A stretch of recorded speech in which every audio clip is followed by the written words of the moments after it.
जय गुरु जी। गुरु जी को चरण वंदना और गुरु जी की संगत को नमन। आज ब्लेसिंग्स पेज पे एक बार फिर गुरु जी ने मौका दिया कि संगत परिवार के साथ जो है रूबरू होने का, कि जिस विधि राखे राम उसी विधि रही है। गुरु जी ने एक वक्त था जो हम सबको आमने सामने बैठा के जो है ना सत्संग सुनना और सुनाना करते थे, लेकिन ये लॉकडाउन का पीरियड, ये गुरु जी की वो है कि इतना बड़ा परिवार गुरु जी का एक किसी वेन्यू पे इकट्ठा हो पाएगा आज की डेट में तो बड़ा मुश्किल है। तो उसको कैसे जोड़ा जाए और कैसे एक दूसरे से मतलब परिवार से पहचान कराई जाए, वो करा जाए। और ये जो नई और पुरानी संगत का जो वो है, जब तक जो संगत में चलता है कि गुरु जी के चोला छोड़ने से पहले की जो संगत है उसको पुरानी संगत में काउंट करते हैं, और जो गुरु जी के चोला छोड़ने के बाद संगत जुड़ रही है गुरु जी के परिवार में उसको जो है ना नई संगत बोलते हैं। तो नया पुराना तो कुछ नहीं है गुरु जी के यहाँ, संगत संगत है। और संगत एक ऐसा वो है कि एक समुद्र का, पूरे समुद्र के जल को भी जल ही बोलते हैं, यानी सिंगुलर उसमें होता है, ऐसी संगत है। सिंगल है वो भी संगत है, दो हैं वो भी संगत है, 100 हैं वो भी संगत है, करोड़ हैं वो भी संगत है। संगतो नहीं होता तो सिंगुलर है, मतलब जैसे पानी में मिलके सिर्फ पानी पानी वो बोला जाता है, ऐसी संगत में मिलके संगत भी संगत ही रह जाती है, उससे ज्यादा कुछ नहीं होता। उनकी एग्जिस्टेंस जैसे पानी से मिलके पानी सिर्फ एक बन जाते हैं, ऐसी संगत से मिलके संगत भी संगत ही रहती है, वो संगतो नहीं, मतलब प्लूरल में नहीं आता उसको कभी। तो ये गुरु जी की कृपा है कि इतने बड़े परिवार को हम एक साथ लेके चल रहे हैं। और सबसे मेन क्या है कि मैं अभी पहले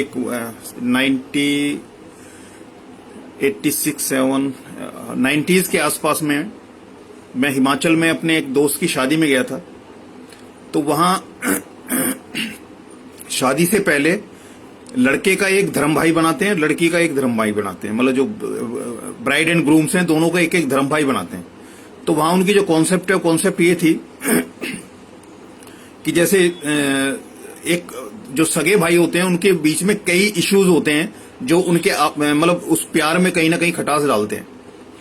तो कोई प्रॉपर्टी इश्यूज होता है, कहीं पारिवारिक जो उसके होते हैं। लेकिन जो धर्म भाई होते हैं, धर्म भाई क्या है कि उनके बीच में ना तो कोई प्रॉपर्टी इश्यू होगा, ना कोई फैमिली इश्यू होगा, ना कुछ होगा, और वक्त पड़ने पे जो है ना वो सबसे आगे खड़ा मिलेगा।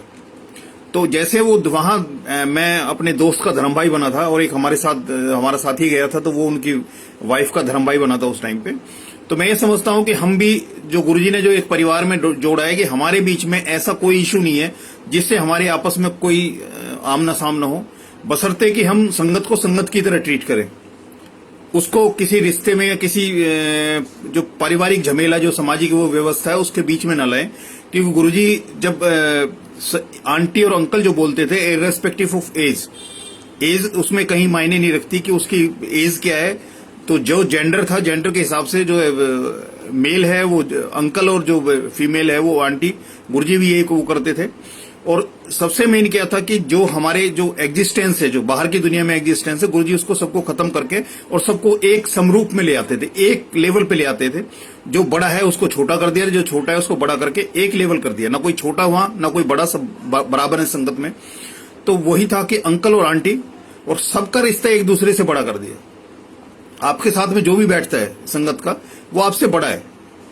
अगर उस रिश्ते की अहमियत समझे, जो हम मुंह से बोलते हैं, शब्द बोलते हैं, जिस रिश्ते को हम बोल रहे हैं, सामने अंकल बोल रहे हैं, आंटी बोल रहे हैं, अगर उसको हम दिल से महसूस करेंगे तो कोई भी बच्चा अपने अंकल या आंटी के साथ बैठने में अनकंफर्टेबल नहीं होगा।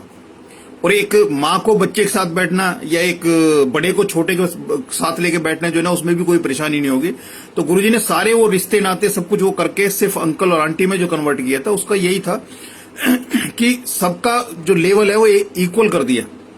और उसमें भी ये हो गया कि मैं अपने के अलावा जितने भी हैं उनको सबको बड़ा मानूं, उसकी उम्र को छोड़ के। क्योंकि मैं जिस कुनबे में पला बड़ा हूं, जिसमें मेरा जन्म हुआ है, तो मेरे बुआ और चाचा ऐसे भी हैं जो मेरे सामने पैदा हुए हैं, यानी कि मैंने उनको गोद खिलाया।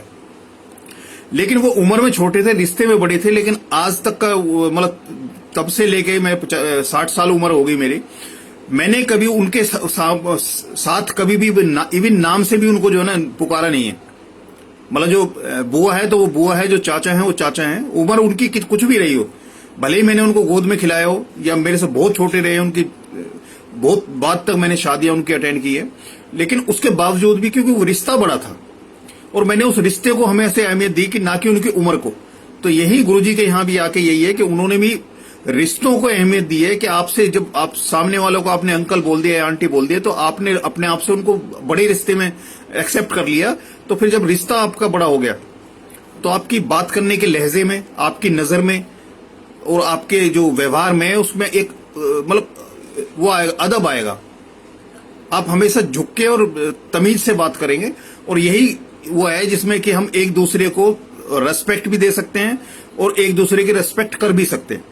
कि सबसे पहले तो ये है कि जब हम सामने वाले को बड़ा मान लिए तो उसके बाद हमारे पास कोई ऐसी कोई वजह नहीं है कि हमने पेरेंट के साथ मुंह जबानी करें, उनको बदतमीजी से बोले, उनके साथ कोई ऐसा व्यवहार करें जो अनवांटेड है, जो एक बच्चे को अपने बड़ों के साथ में, बुजुर्गों के साथ नहीं करना चाहिए।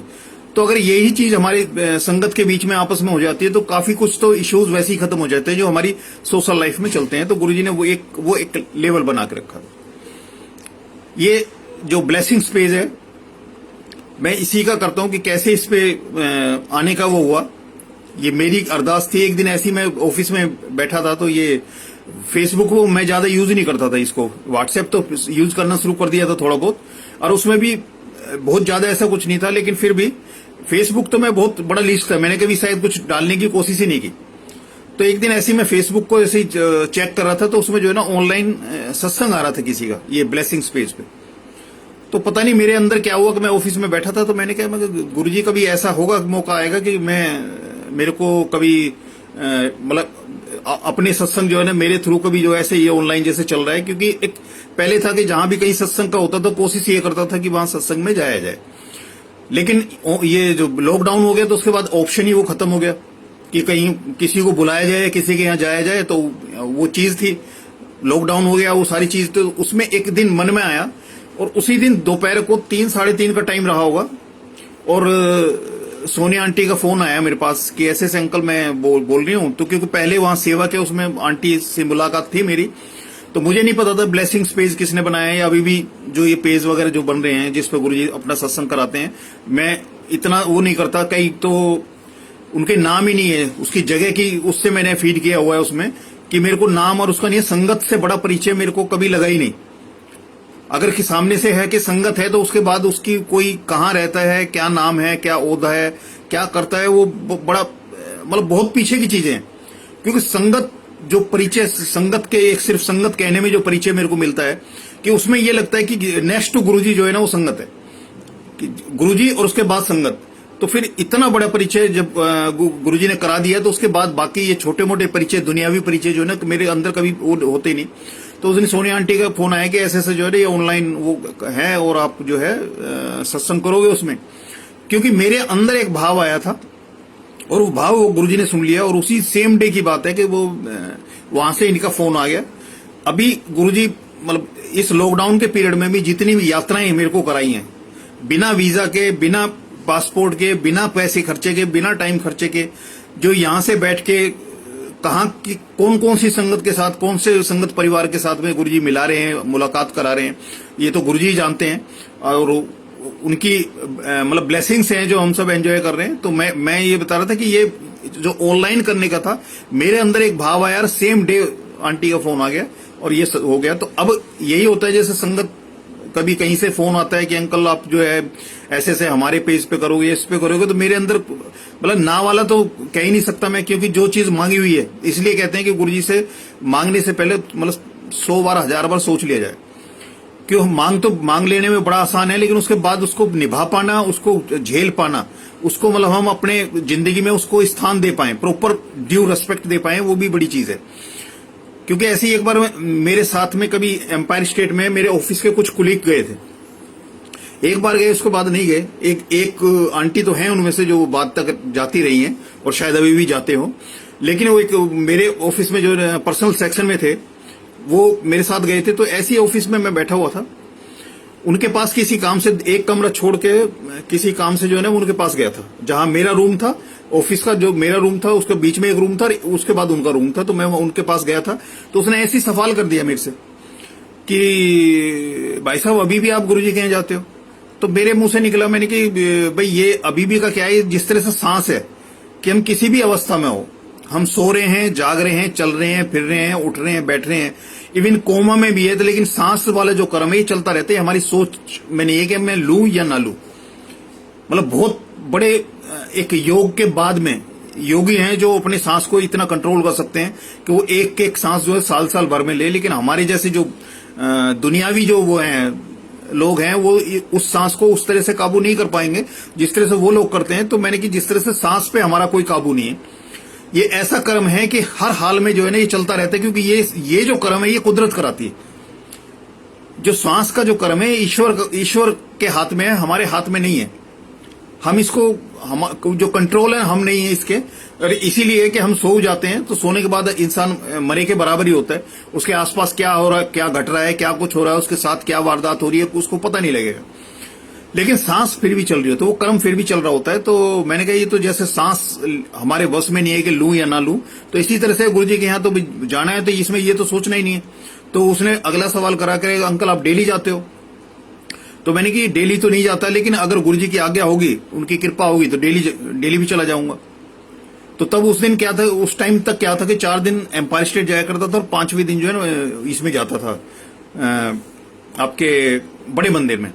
लेकिन उस टाइम सत्संग का ऐसा कोई वो नहीं था, क्योंकि गुड़गांव की सत्संग थी उनके, वहां तो मंथली सत्संग होते थे जिसमें दिल्ली वाली संगत को जाने की परमिशन गुरुजी की तरफ से नहीं थी। तो सत्संग इतने ज्यादा होते नहीं थे या जाने का कभी ऐसा मौका नहीं मिलता था। तो 5 दिन वो थे, 2 दिन कभी सेवा हुई, जैसे बुधवार की सेवा रखते थे या मंगलवार को भी कई दफा सेवा होती थी, तो वो चीज था। लेकिन वहां 7 दिन का नहीं था उस टाइम। लेकिन मेरे मुंह से निकल गया, मैंने कि गुरुजी आगे देंगे तो मतलब 7 दिन भी जाएंगे। और मैं जाके अपनी कुर्सी पे ठीक से बैठ नहीं पाया था। इतने ही जो है मनोज अंकल का मेरे पास फोन आया कि भाई साहब ऐसे ऐसे गुरुजी ने जो ना आदेश दिया है कि आपने एक स्पेसिफिक टाइम बताया गुरुजी ने कि इतने टाइम तक डेली आपने बड़े मंदिर मत्था टेकना है। टाइम की कोई वो नहीं है कि आप कितने बजे जाओगे, टाइम नहीं उन्होंने बांधा कि डेली बांधना है। तो उसी टाइम जब मेरे पास आया तो जैसे मैं बैठ रहा था वैसे ही मैं खड़ा हो गया सीधा और अपने इंचार्ज से बोला मैंने कि जी मेरे लिए आदेश हो गया, मैं मंदिर जा रहा हूं। तो उन्होंने अलाउ कर दिया, उनको पता था उसमें, क्योंकि सारे दिन मेरे साथ यही था कि जब मैं ऑफिस में रहता था तो जब काम करता था कंप्यूटर पे, तो कंप्यूटर में गुरुजी के शब्द ही चल रहे होते थे, या खाली अगर शब्द नहीं चल रहे हैं मैं वैसे ही बातचीत कर रहा हूं तो कहीं ना कहीं से गुरुजी के जो सत्संग में सुना करता था, जो गुरुजी सुनवाते थे उस टाइम तक, वो सत्संग में आगे मतलब डिलीवर करता था। ये तो गुरुजी की मेहर थी कि गुरुजी चाहते थे कि आगे किसको उन्होंने ब्लेस करना है, सत्संग सुना के किसको अपनी चरणों में लगाना है, किसको बुलाना है, वो गुरुजी जानते थे। लेकिन अनायासी कहीं भी ऐसा अक्सर होता था कि गुरुजी के जो है ना गुरुजी बीच में आ जाते थे और बाकी बातों के साथ में जो है ना गुरुजी के सत्संग जो मैंने सुने होते थे उस टाइम तक, वो आगे वो उनको मैं कन्वे करना शुरू कर देता था। तो उनको पता था, इसलिए उन्होंने मेरे को अलाउ कर दिया। मैं गया तो मेरे को ये था कि गुरुजी का आदेश आ गया तो अब मेरे पास तो कोई ऑप्शन है नहीं। तो मैं जैसे उस दिन जा रहा था फर्स्ट डे, तो एक लाइट पड़ती है, ये जो बसंत कुंज से का जो है इसमें ILBS का वो है, उससे पहले एक लाइट पड़ती है। तो उस लाइट पे एक मैं स्कूटर पे जा रहा था तो एक कार वाले ने बहुत पीछे कार रोक के रेड लाइट पे और मेरे पास आया। तो मेरे पास आके वो बोला, कहने लगे तुमने पीछे ऐसे ऐसे जो है ना कट मारा था उसकी गाड़ी, लेकिन मुझे नहीं पता क्योंकि मेरा ध्यान पूरा ये था कि जितना जल्दी हो सके मैं बड़े मंदिर पहुंचूं। तो मैं थोड़ा स्पीड तेज थी और मैं निकल रहा था। मैंने उससे सॉरी बोला, मैंने कि मुझे नहीं पता कि भाई ऐसा मेरे से हुआ है। क्योंकि जब होता है ना कि जब ध्यान नहीं होता इंसान का, जब कहीं कंसंट्रेट होता है, कहीं आपका माइंड कहीं दिमाग कहीं लग गया, मन कहीं लग गया, तो फिर आसपास की वस्तु स्थिति से जो है ना इंसान बेखबर हो जाता है। तो वही पोजीशन थी मेरी कि मैं वहां से ऑफिस से निकल रहा हूं तो उसके सामने कैसा कट मारा, क्या मारा, उसको क्या दिक्कत थी पता नहीं, लेकिन मैंने सॉरी बोला। तो उसने फिर मेरे को बोला, कहने लगा आगे जो है ना लाइट पार करके रोक, फिर मैं बताता हूं तेरे को। अब मैंने कहा कि मैं जा रहा हूँ गुरुजी के मंदिर में और ये पीछे से मेरे पड़ गया, तो मैंने कहा कि क्या रोकना, इससे क्या बातचीत करनी है। तो मैं सीधा अपने जिस फ्लो में मैं जा रहा था उसी फ्लो में मैं चलता चला गया। तो मैंने पीछे मुड़कर नहीं देखा। मैंने कि अगर ये गुरुजी चाहते होंगे ये मेरे पीछे भागेगा तो कम से कम मंदिर तक तो आएगा, एक बार गुरुजी के मंदिर आ जाएगा तो इसकी समझ में आ जाएगा मैं क्यों भाग रहा हूँ और कहां के लिए भाग रहा हूँ, मतलब किस चीज की मेरे को जल्दी है। तो मैं जब बड़े मंदिर पहुंचा मैंने तभी पलट के देखा तो वहां कोई कार वगैरह कुछ ऐसी नहीं थी। तो मैं सिर्फ वहां मंदिर में गया। हमारा डेली मनोज के साथ में मेरा होता, क्योंकि गुरुजी ने दोनों के लिए आदेश दिया था उसको मनोज के लिए भी सेम पीरियड के लिए उसको और मेरे को दोनों को आदेश दिया था। गुरुजी की तरफ से आदेश था कि इतने पीरियड के में डेली आपने जाके मत्था टेकना, सुबह टेको, दोपहर टेको, रात को टेको, कभी भी टेको, लेकिन जाके मतलब 24 घंटे में एक बार आपने मत्था टेकना। तो हमारा क्या होता था कि उस पहले दिन के बाद में ये आता कि हम या तो उसकी मोटरसाइकिल पे चले जाते थे इकट्ठे मेरे ऑफिस से, वो मेरे ऑफिस आ जाता था, मैं ऑफिस से जो है ना उसकी मोटरसाइकिल या मैं अपने स्कूटर से ले जाता था उसको। तो यही था कि वहां से अगला जो वो था हम एक व्हीकल इस्तेमाल करते थे। तो कुछ टाइम बाद मतलब 8-10 दिन हुए थे, उसके बाद में क्या हुआ कि वो मैंने उसको मनोज को ऑफिस निकलने से पहले फोन करता था मैं कि भाई मैं निकल रहा हूं, बता तू यहाँ ऑफिस आ रहा है या कहीं सीधा पहुंचेगा, कैसे पहुंचेगा वो बता। तो कुछ टाइम हुए थे, उसके बाद में उसने मेरे को एक दिन फोन किया। मैंने जब उसको पूछा तो कहने लगा भाई साहब मैं कहीं फंसा हुआ हूं तो मैं सीधा बड़े मंदिर पहुंचूंगा, तो आप एक काम करो आप निकलो। मैं चला गया। तो मेरे को उसके थ्रू गुरुजी का मैसेज मिला था, तो मैं तो डेली अपने मतलब सीधा बड़े मंदिर जाता था जब भी टाइम लगता था। उसने बीच में वो मेरे साथ जाना उसने बंद कर दिया एक तरह से, मतलब आगे पीछे होना शुरू कर दिया और मेरे साथ ना जाए। अब उसके बाद हुआ क्या कि उसकी लाइफ में कुछ ऐसा हुआ, मतलब उसके लाइफ में क्या चल रहा था कि हम मांगने की, मैं बता रहा था कि मांगने के बाद में हम कैसा क्या फेस करते हैं, कि उसको गुरुजी ने बता दिया उस टाइम कि कोई खुशबू आंटी है और उनकी मदर को जाके मैसेज दे कि उसकी शादी की वो चिंता ना करे और उसका ब्याह मैं आप करावांगा, उसकी मां को बोल दे जाके। उसने मेरे से पूछा कि भाई साहब कोई संगत में कोई खुशबू नाम की लड़की है, तो उस टाइम तक सुना नहीं था क्योंकि जो खुशबू आंटी हैं वो इतना ज्यादा उसमें नहीं थे और हमारे कभी आज तक भी ये नहीं रही कि संगत में कौन आ रहा है, उसका नाम क्या है, कहां से आता है, कि कोई था ही नहीं। गुरुजी ज्यादातर तो सेवा में लगा के रखते, तो इसलिए तो है ना इतना टाइम ही नहीं देते थे कि किसी से ऐसा इंटरेक्शन किया जाए, और ना कभी इंटरेस्ट हुआ ऐसा कि किसी संगत के साथ में उसकी पर्सनल लाइफ के बारे में पूछा जाए या पता किया जाए या उससे ऐसा कोई रिलेशन, संगत के अलावा कोई रिलेशन बनाया जाए, ऐसा कभी दिमाग में कभी आया नहीं, कभी सोच में ही नहीं आया। तो उसमें उसने कई और से भी पूछा, जहां जहां उसको उम्मीद थी वहां वहां उसने पूछा, लेकिन उसको पता नहीं लगा। उसके बाद उसने अपनी जहां नौकरी कर रहा था, पहले वो मैथ के ट्यूशंस वगैरह देता था, कहीं नौकरी कर रहा था, वहां के बाद कहने लगा भाई साहब मैंने जो है ना वो उसमें राजौरी गार्डन में पत्थर मार्केट थी पहले, अब तो शायद वो बहुत कम है, वहां से शिफ्ट हो गई है। तो उसके पास में कह लगा मैंने एक जगह देखी है, एक दुकान किराए पे ले रहा हूं मैं, और मैं जो है ना एक मेरे को कारीगर मिल गया है और मैं छोले भटूरे की जो है ना वो शॉप खोल रहा हूं। तो उसने वहां छोले भटूरे की शॉप खोली।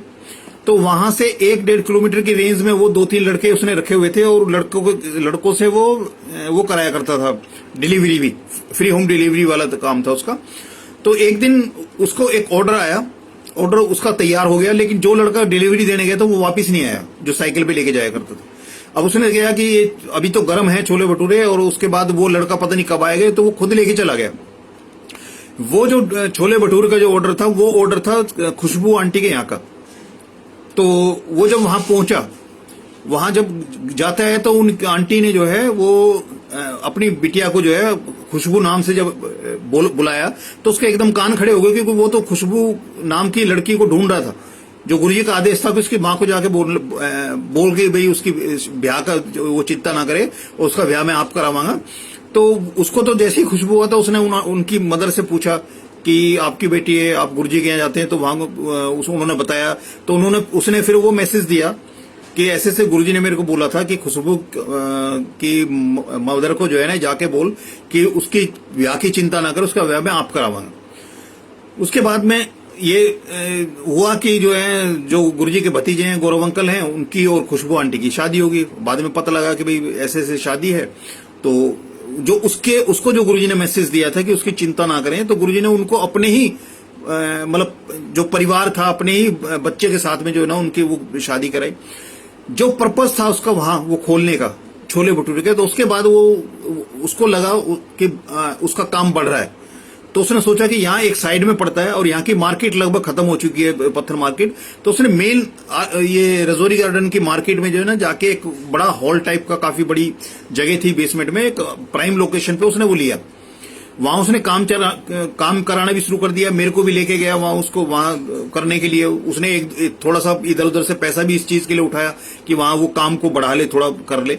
लेकिन एट लास्ट क्या हुआ कि उसका वो कारीगर शायद दाएं बाएं हो गया या उसके साथ प्रॉब्लम हुई और वो दुकान नहीं खुल पाई उसकी, क्योंकि गुरुजी का जो पर्पस था उसकी वो शॉप, वहां जो छोले भटूरे की शॉप थी, वो सिर्फ यही था कि उसकी सारी कोशिशों के बावजूद उसको खुशबू नाम की लड़की का पता नहीं लग रहा था।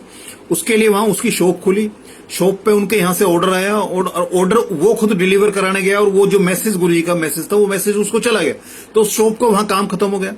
और उसके बाद उसने कोशिश भी की लेकिन वो नहीं चली, और वो जैसे वो खोलने की कोशिश, जितना पैसा लगाया था, जितना बारदाना था, सब कुछ वहां छोड़ के उसको वापस कराना पड़ा, जो आज तक उसको कभी खोला नहीं उसने। लेकिन जो मैं बात बताना जा रहा था कि मैसेज उसके थ्रू गुरुजी का मेरे पास आया था और हम दोनों के लिए एक आदेश था कि हम एक टाइम रेगुलर जो है ना वहां गुरुजी के यहाँ मत्था टेकें। उसने बीच में वो एब्सेंट करनी शुरू कर दी।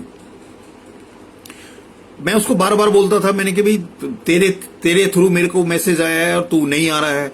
वो कहने लगा क्या करूं भाई साहब, यहां फंस गया था, ऐसा हो गया था, वो हो गया था। उसने सारे जितने भी, जब हम बहानों की किताब लेके चलते तो 1000 बहानों की किताब हर एक के पास होती है। मतलब अपनी गलतियों को जस्टिफाई करने के लिए हमारे पास इतने मतलब बहानों की पूरी एक किताब है, पूरे कई वॉल्यूम की किताबें हमारे पास पड़ी होती हैं, क्योंकि सच को जस्टिफाई करना नहीं पड़ता, लेकिन झूठ को या कोई ऐसी कोई बात होती है जो हमारे से कोई गलती होती है, उस गलती को जस्टिफाई करने के लिए हमारे पास बहुत बहाने होते हैं। तो वो अपने बहाने करता था। लेकिन जितने टाइम, जितना वक्त उसने मतलब गुरुजी की आज्ञा की अवज्ञा की, जो गुरुजी का आदेश था उसको, उसकी जो अवज्ञा की, उसने जो मत्था नहीं टेका है, उतने साल उसको, उससे साल से उतने साल क्या, उतने मैं ये कह रहा हूं कि एक एक एब्सेंट का उसको एक एक साल का जो है ना वो हो रहा है कि आज तक गुरुजी के अंदर दरबार में नहीं जा पाया। वो बड़े मंदिर के अंदर नहीं, बाहर तक तो पहुंचा है कहने के बावजूद, लेकिन अंदर तक नहीं जा पाया। और एक दिन मैं अपने ऑफिस में उसको मैंने बुलाया, क्योंकि वो किसी से भी, संगत के साथ किसी से भी मिलना नहीं चाहता था, कि वो टाइम उसका ऐसा फेज था कि उसने अपने वो बिजनेस बढ़ाने के चक्कर में काफी कुछ ऐसा मकड़ी वाला जाल अपने आसपास बोल लिया कि वो संगत से भी दूर हो गया और मंदिर से भी दूर हो गया, गुरुजी के बड़े मंदिर से भी दूर हो गया, और आज तक वो जा नहीं पाया। तो जब एक दिन बड़े कहने के बावजूद मेरे साथ जो है ऑफिस में आया, मतलब 4-6 बार आ चुका उसके बाद में, तो तब मैंने उसको बोला, मैंने कि तू जगह जगह भटक रहा है और तेरी जिंदगी एक मतलब जहन्नुम, मतलब एक होता है ना जीते जी नरक भोगने वाला है। मैंने कि जो बना हुआ है तो तू एक काम कर, सारी दुनिया में भटक लिया तूने, तेरे थ्रू गुरुजी ने मेरे को बुलाया था, तू एक काम कर कि वहीं सारी जगह अगर भटक लिया है तो वहां जाके गुरुजी के यहां जाके मत्था टेक, उन्हीं को अरदास कर। तो उसने मेरे को रोते हुए ये बताया था कि भाई साहब मैं गुरुजी से क्या बोलूं, ये जो मैं भुगत रहा हूं ये मेरा ही मांगा हुआ है। मैंने जो गुरुजी से मांगा था ये मैं उसी के जंजाल में फंस के, मैं ये हूं कि मैं चाह के भी मतलब गेट तक भी पहुंच गया, लेकिन मैं जो है अंदर नहीं जा पाया, ये मेरा ही मांगा हुआ है जिसको मैं भुगत रहा हूं। तो मैं संगत से यही रिक्वेस्ट करता हूं, यही प्रार्थना करता हूं, यही अरदास करता हूं कि ऐसी कोई चीज मांग मत बैठो जिसको हम सारी जिंदगी भुगते हैं और फिर उलाने जो है ना गुरुजी को दें, किसी और को दें, क्योंकि गलती हम करें और उसकी सजा के जिम्मेदार किसी और को माने। तो जिसने जो वो गलती है, जिसकी गलती है, सजा तो उसी को मिलेगी।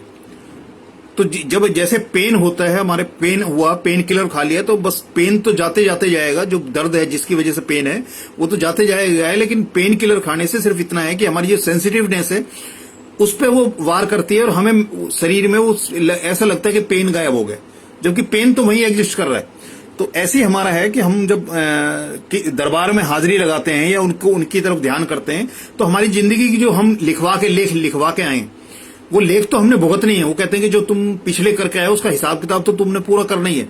जब तक पूरा अकाउंट फोर नहीं करोगे, जब तक आपका बैलेंस जीरो नहीं हो जाएगा, ना किसी का लेना ना किसी का देना, तब तक तो आपने ये जन्म मरण में भी जाना है और आपको वो हिसाब भी पूरा करना है। और मेरी अपनी लाइफ में था, मैं जैसे अपने वर्क प्लेस पे भी, ये समाज में भी, जहां भी मैं एक ही चीज बोलता था, कहीं कोई टेंशन होती है आपस में, किसी रिश्तों में टेंशन होती है, कहीं कोई आपस में बात होती, मैं एक ही चीज कहता था कि ये देखो कि पूरी अगर दुनिया के अंदर आप लिस्ट बनाओगे कि आपके कितने लोग आपके हैं जिनको आप जानते हो, जानना और पहचानता, एक तो है पहचानना, एक जानना होता है कि जानने का मतलब है उसको कितने अंदर तक उसको उसके बारे में जानते हो, तो बहुत गिने चुने होंगे। और पहले सर्के में आपको बहुत कम लिस्ट लोग मिलेंगे। मैंने कि 130-35 करोड़ की भारत की जनसंख्या है और दुनिया की तो पता नहीं कितनी होगी। जब हम लिस्ट अपने जानने वाले को लिस्ट बनाने लगेंगे, जिनके हम संपर्क में हैं, तो वो मतलब बहुत ज्यादा लंबी चौड़ी लाइन लिस्ट नहीं बनेगी उसकी। लेकिन ये जितने लोग इस धरती पे आपको मिल रहे हैं, जिनसे हमारा वास्ता पड़ रहा है, इसका मतलब ये है कि हमारे पिछले कोई कर्म है, कोई हमारा पिछला हिसाब किताब बकाया है, जिसको पूरा करने के लिए हम इस दुनिया में आमना सामना हमारा हो रहा है। तो मैं यही था मेरा कि जो भी तुम्हारे साथ है उससे राजी खुशी, हंसी खुशी जो है ना, अपना हिसाब पूरा कर लो।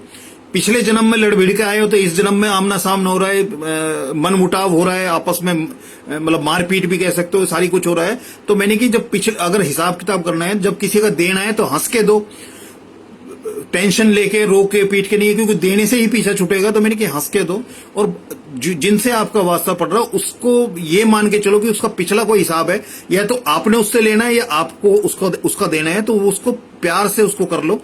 लड़ाई झगड़े से या टेंशन से करके फिर अगले जन्म तक का हिसाब किताब मत करो। कुत्ते बिल्ली की तरह आगे पीछे भागने वाला जो सीन है, उसको इसी जन्म में खत्म कर लो। ये गुरुजी के यहाँ आने से पहले भी मेरा था।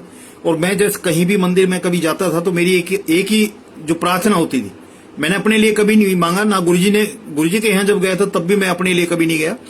और कभी भी किसी मंदिर में कहीं भी कोई अरदास किए तो एक ही अरदास मेरी होती थी कि इस दुनिया के जो दुख हैं, जो परेशानी है, उसको मेरे को देख के और मेरे को ले जा, और ये दुनिया सुखी हो जाए। तो मेरी यही एक अरदास हुआ करती थी। तो मैं वही सोच थी उसके पीछे कि जो लोग मेरे साथ जुड़ रहे हैं आज, जो लोग मेरे साथ मिल रहे हैं, चाहे वो संगत के रूप में है, चाहे परिवार के रूप में है, रिश्तेदार के रूप में है, पड़ोसी के रूप में है, तो यही है कि इस जन्म में जो पिछले जन्म के हिसाब किताब, उसको प्यार से अच्छे से, जिसका देना है उसको दे दो, जिसका लेना है उसको ले लो। तो आप अगले जन्म तक वो कैरी ऑन नहीं करेंगे, कैरी फॉरवर्ड नहीं करेंगे। जैसे हमारे खातों में होता है कि एक साल का जो फाइनेंशियल ईयर है उसके बाद अगले साल में उसको कैरी फॉरवर्ड करते हैं।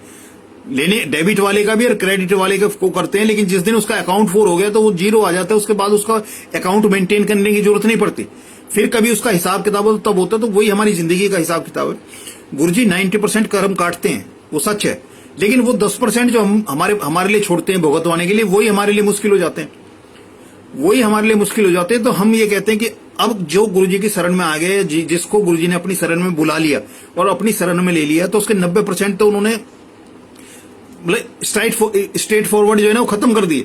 लेकिन जो 10% है वो भी हमारे इतने भारी हैं कि उनको भी हम काटने में हमें मुश्किलें आएंगी। तो ज्यादा अच्छा है कि राजी खुशी अच्छे से उसको अपने मतलब हिसाब किताब पूरा कर लीजिए। तो वही अभी पीछे था गुरुजी का, वो था कि भाई इसी जन्म में जो है ना कर दो ना, जिसका देना है उसको दो और जिसका लेना है उससे लो, और उसको भी फारिग करो और खुद भी फारिग हो। मतलब यही है। वो एक शब्द चलता है, उस शब्द में यही वही कहते हैं कि अकेला फक्कड़ आदमी है, उसके पास कुछ भी नहीं है। क्योंकि ये कहते हैं कि जब दुनिया से जाएगा तो ये शरीर जो लेकर आया, ये शरीर भी साथ नहीं जाएगा उसके साथ में। तो बाकी ये धन दौलत है, जमीन है, महल माड़ी है, सब ये तो कुछ जाना ही नहीं है। और कह रहा है वहां सफर जितना तुम्हारे पास सामान कम होगा, अगर बिना सामान के आप जा रहे हो सफर में, तो आपको कोई चिंता ही नहीं है। आप कहीं लेटो, कहीं बैठो, कहीं किसी रास्ते पर जाओ, आपको कोई चिंता नहीं है, क्योंकि आपके पास कुछ है ही नहीं। मतलब वैल्यूएबल की बात है कि आपके पास ऐसी कोई कीमती चीज ही नहीं है जिसको लेके आप जा रहे हो और जिसकी चीज का आपका डर होता है। आप ये लगा के चलो कि आपकी जेब में कुछ भी नहीं है। आप किसी ट्रेन में कितनी भीड़ में चले जाओगे, किसी बस में चले जाओगे, किसी मार्केट में चले जाओगे, आपको कोई चिंता ही नहीं। आपका कभी ध्यान आएगा ही नहीं कि आपकी जेब में कोई हाथ मार रहा है, या आपकी जेब से कोई निकाल के जा रहा है। लेकिन जैसे ही उसके अंदर कुछ 100 का नोट आ गया या वो कुछ आ गया, तो आदमी का कंसंट्रेशन वो चेंज हो जाता है थोड़ा सा। कहीं भी ऐसी जगह जाने से पहले एक बार उसके दिमाग में जरूर आता है कि भाई मेरे पास ये कीमती चीज है या ये चीज है, कहीं ऐसा ना हो कि ये कहीं चोरी हो जाए या कहीं गिर जाए। तो उस रास्ते पे तो किसी भी चीज की जरूरत नहीं है। तो ये तो जब यहीं का यहीं छोड़ना है, तो यही चीज है कि सफर अगर आसान करना है तो जितना कम से कम सामान लेके चलोगे तो उतना ही सफर आसान होगा। और सफर का भी एक वो है कि आप घर में बैठे हो, आप मतलब पजामे में बनियान में भी बैठा जा सकता है, लेकिन जितना लंबा सफर और जितने दिन के लिए आप किसी सफर पे निकलते हो तो उतना ही आपको अरेंजमेंट करना पड़ता है। आप मार्केट तक जा रहे हो, कपड़े चेंज के जाओगे। अब कहीं किसी के साथ में आ रहे हो, कोई मिलने वाला आ रहा है, किसी से मिलने जा रहे हो तो कुछ और अलग से ड्रेसअप करोगे। कहीं आप टू एंड फ्रो कर रहे हो तो सेम कपड़ों में चले जाओगे। कहीं 2 दिन के लिए जा रहे हो तो 2 दिन के लिए और थोड़ा इंतजाम करोगे। कहीं 10 दिन के लिए जा रहे हो तो इंतजाम करोगे। परमानेंट कहीं शिफ्ट हो रहे तो और इंतजाम करोगे। तो सफर जैसा होगा और जितने दिन के लिए आपका स्टे है तो उतने दिन का होगा। तो वो सफर ऐसा है कि वहां जितना कम सामान होगा, अगर बिना सामान के हम जाते हैं तो उसमें तो आपको सोचने की जरूरत ही नहीं है कि किस रास्ते से जा रहे हो, दिन है कि रात है, कोई सा भी टाइम है, आप निकलते चले जाओगे आपको, क्योंकि आपके साथ वो चीज ही नहीं है जो आपको चिंता में डालेगी। और जो सबसे वैल्यूएबल चीज है जो गुरुजी के उसमें जो प्रायोरिटी में है, वो वैल्यूएबल चीज है सांस, जिंदगी। और ये उन्हीं के हाथ है। वो कहते हैं कि मरने से जन्म से पहले जो है ना आपकी मौत का दिन डिसाइड हो जाता है, और मौत का दिन डिसाइड होने से आपकी उम्र का तय होता है कि कितनी उम्र है। मतलब जिंदगी जन्म से पहले मौत का दिन तय होता है और उससे डिसाइड होता है कि कितनी उम्र लेके आया है। तो उसमें गुरुजी का जो प्रायोरिटी है उसमें सबसे पहले जिंदगी है। और जिंदगी का क्या है कि अगर हमारे हाथ में जिंदगी नहीं है तो सारी दुनिया हमारे हाथ में हो, हमारी सेहत भी अच्छी हो, सब कुछ अच्छा हो, लेकिन वक्त नहीं है हमारे पास, मतलब एक सांस फालतू नहीं है तो सब कुछ बेकार है वो। और आपके पास जिंदगी है और आपकी हेल्थ नहीं है। पैसा खूब है आपके पास में, दौलत खूब है, प्रॉपर्टी खूब है, सब कुछ खूब है, लेकिन आपके पास जो है हेल्थ नहीं है। आप उसका क्या करोगे? उसको कुछ नहीं किया जा सकता, क्योंकि आप एंजॉय नहीं कर सकते। एक बार मेरे बाबा जी थे, उनकी जो है ना बहुत तबीयत खराब थी, तो हमें सबको लग रहा था कि आज जो है ना उनका अंतिम दिन है। तो हमने चाचा जी को, ताऊ जी को, क्योंकि बाबा जी हमारे पास रहते थे, तो चाचा जी, ताऊ जी और मैं और मेरे पिताजी, हम सारे जो है ना बाबा जी के पास बैठे हुए थे। तो बाबा जी के पास जब बैठे थे तो हमारे ताऊ जी जो है वो बात कर रहे थे पिताजी से कि भाई तुम अपने पिताजी की तो कर रहे हैं, तेरे बच्चे तेरे को कर रहे हैं तुम्हारी। कह रहे तुमने अपने पिताजी की तो तुम्हारे बच्चे तुम्हारी कर रहे हैं। कह रहे हमसे अपने पिताजी की नहीं हुई तो हमारे बच्चों ने अभी से हमें इग्नोर करना शुरू कर दिया। यानी कि वो बिजनेसमैन, लेकिन उनके पास पैसा, उन्होंने लाइफ में बनाया नंबर 1 पे पैसा। तो जब नंबर 1 पे हमारे जिस चीज को हम रखेंगे, हम पैसे को नंबर 1 पे रखेंगे तो पैसा हमारी जिंदगी में तो हो जाएगा, लेकिन बाकी चीजें जो हैं वो चीजें आउट होना शुरू हो जाएंगी। क्योंकि जहां किसी भी रिश्ते में आपका बीच में पैसा डालते ही जो है ना वो रिश्ता पहले ही उसमें खटास आनी शुरू हो जाती है। और किसी भी रिश्ते को खराब करना, उसके बीच में पैसा ला दो। तो जब हम लाइफ में पैसे को रखेंगे जिंदगी में तो पैसा हमें मिल जाएगा, लेकिन बाकी चीजें जो है जो जीने के लिए बहुत निहायत जरूरी है, रिश्तों को मेंटेन करने के लिए पैसे से ज्यादा जरूरी है। कि पैसा तो बहुत लोग कमा सकते हैं, लेकिन रिश्ते को मेंटेन करना जो है ना खाली पैसे से नहीं हो सकता। तो हमारे ताऊ जी ने यही बोला कि भी तुमने अपने पिताजी की तो तुम्हारे बच्चे तुम्हें पूछते हैं, हमसे अपने पिताजी की नहीं हुई तो हमारे बच्चे अभी से हमें इग्नोर कर रहे हैं। तो पिताजी एक ही बात कह रहे थे कि वो मेरे फादर उसमें थे, डेसू में थे और बड़ी अच्छी पोस्ट पे थे। तो वो कहने लगे भी तुमने पता नहीं कितने लोगों की हाय लेके इतना पैसा कमाया, किसी को झूठ के सच करके 1 नंबर में 2 नंबर में पता नहीं कितना पैसा कमा लिया तुमने। कह रहा अगर मैं पैसे के पीछे भागता तो मेरी कलम में इतनी ताकत थी। जो डेसू की, जो बदनाम डेसू था उस समय, जो पिताजी के जो चपड़ासी थे उनकी भी 3-3 कोठियां हुआ करती थी, और हमारे यहाँ टूटा हुआ घर था उस टाइम पे। क्योंकि वो जो तनख्वाह से अलावा जो है ना उन्होंने कभी, उसने सोचा नहीं कभी चाहा। अगर वो उस टाइम के डेसू के रंग में रंगे होते तो हमारी 7 पीढ़ियां सिर्फ खाती, जिस पोस्ट पे वो थे, कमाने की जरूरत नहीं पड़ती। तो वो ये उनको, ताऊ जी से, उनसे यही बोल रहे थे कि तुमने इतनी लोगों की हाय लेके इतना कच करके इतना पैसा कमाया तुमने, लेकिन तुम उस पैसे को एंजॉय नहीं कर सकते। तुमने जिस दिन पैसा दिखा दिया उस दिन डकैती पड़ जाएगी तुम्हारे साथ, या इनकम टैक्स की रेड पड़ेगी, कुछ भी पड़ेगा, लेकिन तुम जो है उस पैसे को दिखा नहीं सकते। और तुम उस पैसे को खा नहीं सकते, क्योंकि तुम उस पैसे के साथ जो तुमने टेंशन लिए उससे 10 तरह की तुमने बीमारी पाल ली अपने शरीर में। अब तुम कुछ खा भी नहीं सकते, तो वो पैसा किस काम का? तुम्हारा बैंक में पड़ा है, तुम्हारा उसमें प्रॉपर्टी में डंप पड़ा है, लेकिन तुम उसको एंजॉय क्या कर रहे हो? कुछ नहीं कर रहे। कह रहा ना तुम दिखा सकते ना खा सकते, फिर किस काम का पैसा? क्योंकि पैसा जब तक तुम्हारी जरूरतें पूरी करे तब तक बहुत अच्छा होता है, और जैसी जरूरतें के बाद में आदमी जो शौक के लिए या उससे ऊपर एक कदम आगे चलने की कोशिश करता है, तो उसके वो कहता है कि 99 के फेर में पड़ गया। तो 99वां फेर क्या होता है कि एक आदमी था, उसके जो है ना 99 रुपए हो गए, अब वो 100 रुपए के 1 रुपया और कमाने के चक्कर में दिन रात लगा रहा, खटता रहा, और उस पैसे को खर्च ना करे, मतलब उसकी जरूरतें, वो जरूरतों को भी पूरा ना करे, वो भूखा रहने की भी कोशिश करे, कपड़े फट गए कोई बात नहीं है, लेकिन वो 99 के फेर में आने के बाद, पुराने लोग कहा करते थे, आजकल तो ये चीज लोग बोलना बंद कर दिया कि 99 का फेर होता है कि 1 रुपया कमाने के चक्कर में उन्होंने सारी जिंदगी अपनी खराब कर ली, अपने रिश्ते खराब कर लिए और सारी जिंदगी लगा दी, लेकिन वो 1 रुपया, वो कहे कि 100 रुपए कब पूरे हैं, तब मैं जो है, क्योंकि वो टाइम जब 99 का फेर बोलते थे, हमारे बाबा जी बताया करते थे, जो 100 रुपए जिसके हाथ में होते थे वो लेन देन करता था, मतलब उसका जो है ना उधार लेने देने का उसका काम होता था। तब बहुत पुरानी बात है, तब उस टाइम कहते थे 99 का फेर, कि वो पैसा औरों को उधार दे रहा है, लेकिन अपने किसी काम के लिए जो है उसको नहीं लगा रहा। अब वो कोई पैसा उधार दे दिया, किसी ने मार गया, कोई मर गया, उसका पैसा खत्म, उसके किसी काम नहीं है, तो उससे 1 रुपया और कमाने के चक्कर में उसने 99 रुपए लगा दिए दाव पे, और वो 99 के फेर मार के उस 1 रुपए के कमाने के चक्कर में अपनी लाइफ की खुशियां, अपनी लाइफ का जो संतोष है, शांति है, वो सब उसने दाव पे लगा दी। तो यही होता है कि जब हम कभी 99 के फेर में पड़ जाते हैं, तो हम आज की जो हमारी जिंदगी है, जो हम खुश रह सकते हैं, हमारे पास साधन हैं उतने, क्योंकि खुश रहने के लिए इतनी बहुत बड़े आडंबर की जरूरत नहीं है, बहुत बड़ी एम्पायर की जरूरत नहीं होती खुश रहने के लिए। हमारे खुश रहने का मतलब है आपके अंदर मन में शांति हो, आपके मन में संतोष हो, जो ऊपर वाले का शुक्रिया हो कि जो आपको दे रहा है, वो आपकी हैसियत और जरूरत से वो कहीं ना कहीं वो ज्यादा ही देता है। लेकिन हमारी एक भूख होती है, वो जो 99 का फेर, हमारी भूख होती है कि हम हर उसकी कृपा को छोटा करके आंकते हैं, और दूसरे को देख देख के हम जो है ना, मतलब अपनी खुशियों को, दूसरे की जो वृद्धि है, जो समृद्धि है, उस पर दाव पे लगा देते हैं। हम खुश रह सकते हैं, हमारे पास है साधन, सब कुछ है, लेकिन हम दूसरे को देखते हैं, मतलब अपनी थाली में से टुकड़ा उठा के खा रहे हैं, लेकिन दूसरे की थाली में झांक रहे हैं। अगर हम अपनी थाली में खा रहे हैं तो अपनी थाली में देख के खाएंगे तो हमें उसका स्वाद आएगा, लेकिन हम अपनी थाली में से उठा रहे हैं टुकड़ा, लेकिन थाली दूसरे की देख रहे हैं, तो हम कभी भी अपनी उसका जो एंजॉय है, उस लाइफ का जो आज आपका आज है, उसको कभी एंजॉय नहीं कर सकते।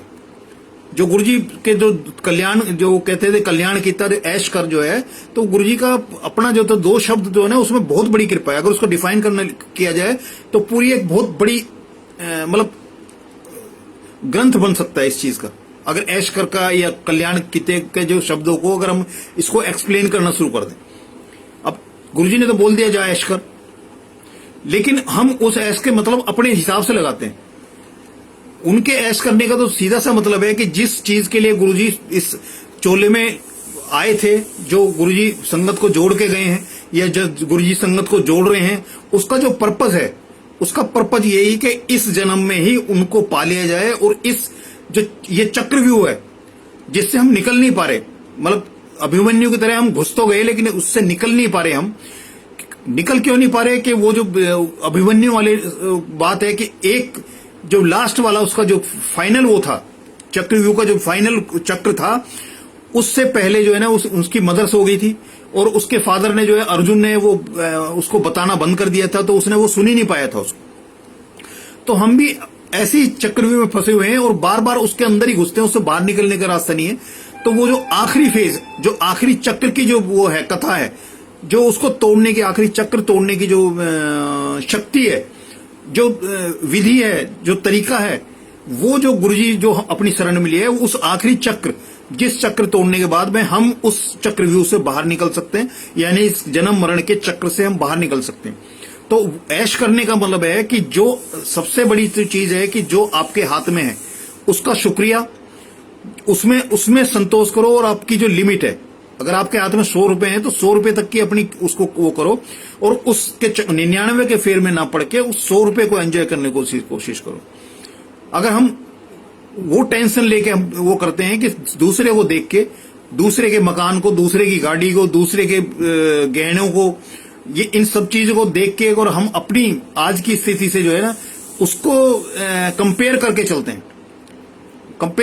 तो उसमें मतलब ये भूल जाओ कि तुम उस आज की डेट में भी आप अपने आप को जो है ना संतोषी रख सकते हो, आपके मन में शांति आ सकती है। क्योंकि अशांति तभी आती है जब हम अपनी जो हमारी ईमानदार कोशिश है, तो हर एक इंसान को क्या चाहिए? 2 टाइम का खाना, जो असली जो उसका मामला है। लेकिन कोई आदमी है उसके पास 10 मकान हो गए, एक मकान में 6x6 का जो बेड है उसमें भी 3x6, एक टाइम में वो 3x6 जगह जो है ना उसको ऑक्युपाई करता है, उसको इस्तेमाल करता है। कहीं बैठेगा तो वो कुर्सी की कितनी जगह है उसको इस्तेमाल करेगा। कहीं अगर वो मरने के बाद भी उसको अगर कोई किसी को दफनाया जाता है उसकी भी वही 3x6 मान के चलो। और अगर उसको जलाया जाता है तो वो भी एक ही पॉइंट है, वो 3x6 का ही एक प्लेटफॉर्म होता है जिसपे उसने करना है। अब हमें जगह की जरूरत सारी जिंदगी में 3x6 होती है, लेकिन हम कोई 1000 गज का, कोई 500 गज का, कोई पूरा फार्म हाउस है, वो सब कुछ ले ले, लेकिन हम इस्तेमाल, हमारी जरूरत कितनी है? 3x6। और हमारी भूख कितनी है? वो तो अनलिमिटेड है। 500 गज हो गया तो 1000 गज के लिए सोचते हैं, 1000 गज हो गया तो 2000 के लिए सोचते हैं।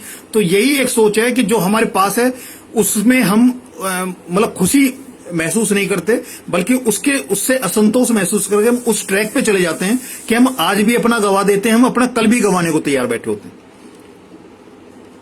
तो यही है कि आज में जिए, जो आज हमारे पास है उसमें हम अपने अंदर किस तरह से अपनी जिंदगी को खुशनुमा बना सकते हैं। सुख की गारंटी तो नहीं है, लेकिन खुशी की गारंटी हम अपने आप को दे सकते हैं, खुद दे सकते हैं हम। और यह मतलब बड़ी चीज है हमारे कि हमारे मन में संतोष हो। जो दिया है गुरु जी के यहाँ, हमने यही है कि गुरु जी के यहाँ आपकी इनकम नहीं बढ़ेगी, लेकिन आपकी गुरु जी की उसमें ब्लेसिंग से बरकत बढ़ती है। बरकत कैसे होती है? मैं 2019 अगस्त से पहले मेरे साथ जो है लगभग 3 साल तक मैंने दवाइयां खाई हैं।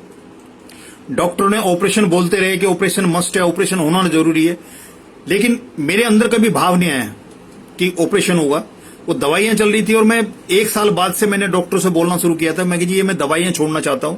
तो डॉक्टर यही बोलते थे कि जी भूल जाओ आप, आपकी ये जो परेशानी, जब आपको ये दिक्कत आएगी तब आपको हॉस्पिटल में आना है, और ये दवाइयां आपकी पूरी मतलब लाइफ तक ये चलेगा। शुगर की दवाई थी, लीवर में इन्फेक्शन होता था, लीवर की दवाई थी, और एक तीसरा जो स्टोन बनते थे, सीबीडी में स्टोन बनते थे उसकी थी, और साथ में कोलेस्ट्रॉल की दवाई भी शुरू हो गई थी, यानी कि हार्ट वाली जो है वो दवाइयां भी शुरू हो गई थी। मैं डॉक्टर को हमेशा बोलता था, मैं डॉक्टर साहब मैं इसको छोड़ना चाहता हूं, तो वो मेरे को मतलब बिल्कुल सिंपल वे में ये बताते थे कि ये आपके बस की नहीं है, और ये तो आपको सारी जिंदगी आपने वो करना है। मैंने तो गुरुजी को कभी इस चीज के बारे में वो नहीं किया कि मेरे को दवाइयों से ठीक करो या उसको ठीक करो। मैंने कि जैसा आप चाहते हो वैसा चलेगा, मुझे कोई दिक्कत नहीं, हर हाल में खुश हूं। जब 7 दिन गुरुजी अपनी हजूरी में वहां रखते थे, चाहे सेवा में हो, चाहे एम्पायर स्टेट में सेवा में कर रहे हैं, चाहे कहीं भी कर रहे हैं, तब भी पूरा मजा था। और अब जब वो बुलाते हैं तब जाने का मौका मिलता है, तब भी पूरा मजा है। तब भी मैं खुश था, आज भी मैं खुश हूं। कभी ऐसे अंदर से ये भाव नहीं है कि मतलब मैं अब नहीं जा पा रहा तो कैसे मतलब होगा कि भाई उसका मामला है, क्योंकि जिस हाल में वो रखे उसमें मैंने खुश रहना सीखा है। और खुश रह सकता है इंसान, खुश रह सकता है, लेकिन उसको खुश रहने के लिए सबसे बड़ी चीज है कि अपने मालिक पे भरोसा करना है। तो मैं 2019 में अगस्त में गुरुजी ने जो संगत है, वहां कांगड़ा वाली आंटी है, उनके वहां 2 दिन के वर्कशॉप में गया। वहां उन्होंने बोला जी 15 दिन ये खान पान का थोड़ा चेंज करके अपना के देख लो आप, और अगर फिर भी आपको लगता है कि आपको दवाइयों की जरूरत है तो आपके घर में आपके पास दवाइयां पड़ी हैं, आपको फिर शुरू कर देना। और 2 अगस्त 2019 कल का दिन लास्ट होगा, पूरे 2 साल हो जाएंगे, तीसरा साल शुरू हो जाएगा। वो दिन मैं दवाइयां हाथ में लेके गया था, वो दिन है और आज का दिन है। ना तो वो कोई बीमारी, जिन बीमारी के लिए मैं मतलब हर 2 महीने बाद हॉस्पिटल में जाके लेटता था, हॉस्पिटल में जाके अपना वो दवाइयां रेगुलर चल रही थी। शुगर की गोली जो है डबल कर दी थी डॉक्टर ने, उसकी लीवर की चल रही थी, वो सब कुछ जो जितना था वो उस दिन मैंने कसम एक खाई थी कि मैंने ठीक रहना है और दवाइयां नहीं लेनी। मैंने मतलब वो दवाई नहीं लूंगा, बीमार नहीं, मतलब ठीक रहना है मैंने बिना दवाइयों के। वो दिन है और आज का दिन है। गुरुजी ने ऐसी कृपा की कि जो भले ही वो सरकारी खजाने से मेरे को मिलती थी दवाइयां, लेकिन 3-4 हजार की दवाई महीने में लेता था। हर 2-3 महीने बाद में 25 से 30 हजार के करीब हॉस्पिटल वालों को पूछ के आता था।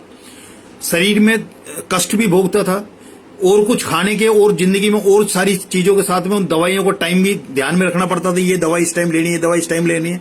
वो सब कुछ लाइफ से ऐसे वैनिश हो गया। तो ये लगा लो कि 2 साल का मेरे को पीरियड होगा, गुरुजी की ऐसी कृपा हुई कि मेरी लाइफ से बीमारियां, डॉक्टर, हॉस्पिटल, वो सब कुछ खत्म हो गया। अब जो मेरा टाइम हॉस्पिटल में जाने के लिए, पहले अपॉइंटमेंट लो, फिर डॉक्टर के पास जाओ, फिर वहां वेट करो, फिर वेट करने के बाद डॉक्टर को दिखाओ, फिर वो 70 तरह के टेस्ट कराओ, कभी ब्लड टेस्ट कराओ, अल्ट्रासाउंड कराओ, सारी जो चीजें थी, फिर दवाइयां इंडेंट कराओ, लेके आओ, वो सारी जो परेशानी थी वो सब कुछ खत्म हो गई। अब वो चीज जिंदगी से निकलने के बाद में वो टाइम जो मतलब समय बहुत मूल्यवान है, तो वो जो टाइम में उसमें वेस्ट हो रहा था मेरा टाइम, और मेरा शरीर जो उन दवाइयों को खाने से खत्म हो रहा था।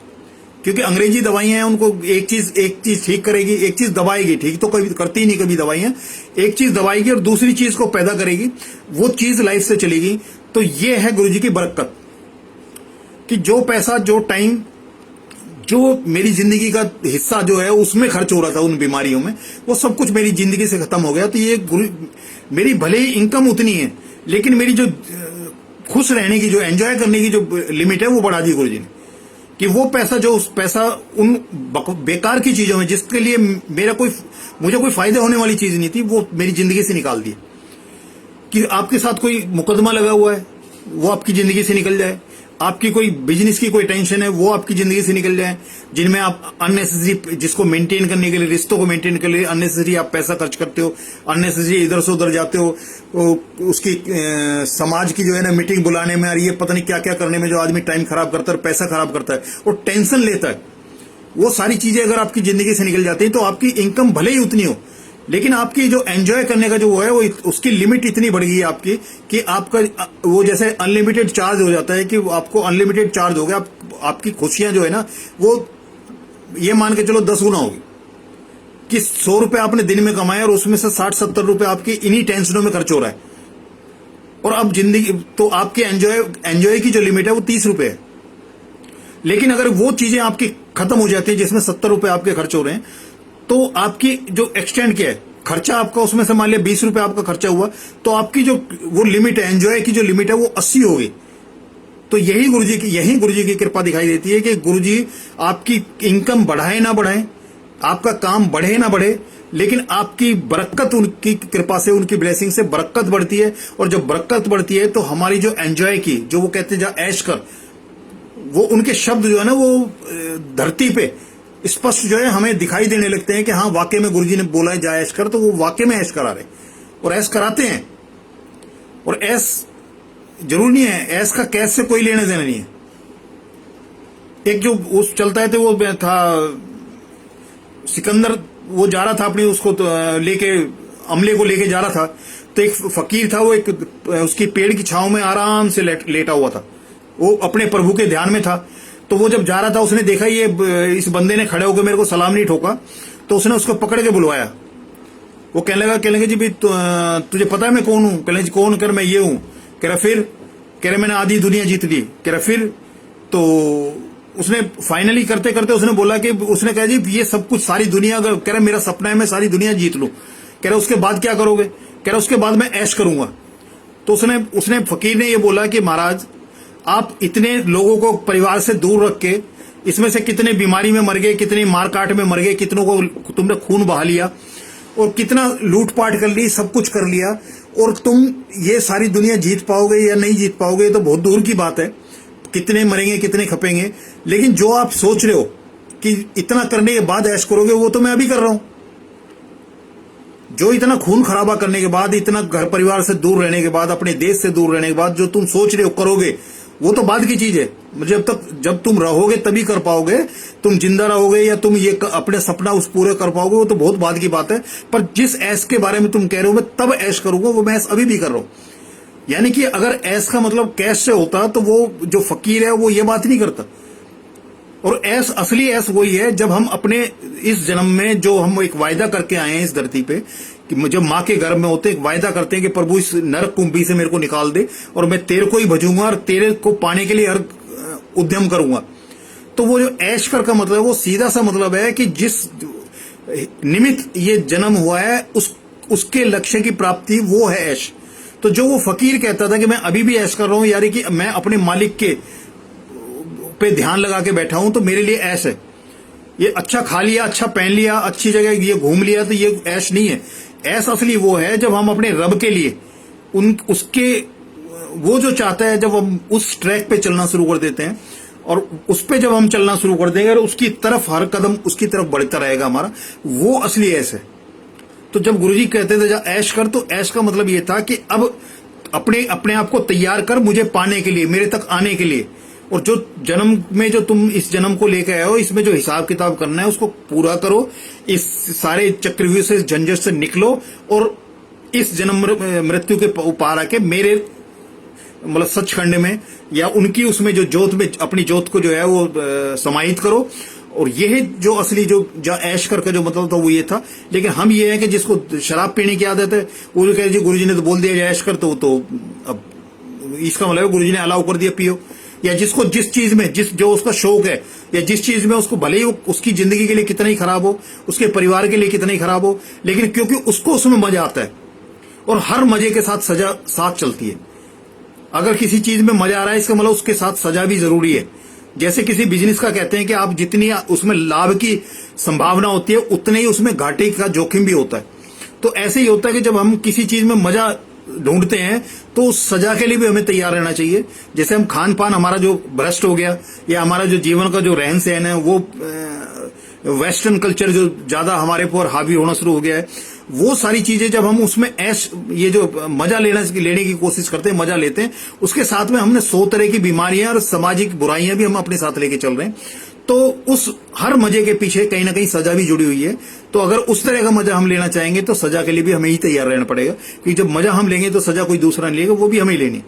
तो इसलिए जब गुरुजी कहते हैं जा ऐश कर, तो उनका तो सीधा सा मतलब है कि ऐश करने का मतलब है कि जिस पर्पज के लिए गुरुजी ने हमें अपने चरणों में जोड़ा है, जिसके लिए उन्हें वो इस कलयुग में वो शरीर धारण करके आए थे और संगत को जोड़ रहे हैं और जोड़ते रहेंगे, वो जो उनका जो वो जैसे गुरुजी बोलते थे कि जिस चीज को मैं देना है तो वो तो कोई मांगता ही नहीं। जब हम उस तथ्य को पाएंगे और उसकी तरफ कदम बढ़ाएंगे तब वो है जब गुरुजी बोलते थे जा ऐश कर, तो उसका जो सही मतलब और हमारा जिंदगी का मकसद तब पूरा होगा जब गुरुजी के उस भाव को हम अपने उसमें आत्मसात करें, उस चीज को हम समझें और गुरुजी के जो जा ऐश कर का जो शब्द है उसको जैसा वो चाहते हैं, जो वो चाहते हैं हमारे से, हम उस डगर पे चल के उस मंजिल तक पहुंचे जहां तक वो पहुंचाने के लिए आए हैं या पहुंचा रहे हैं।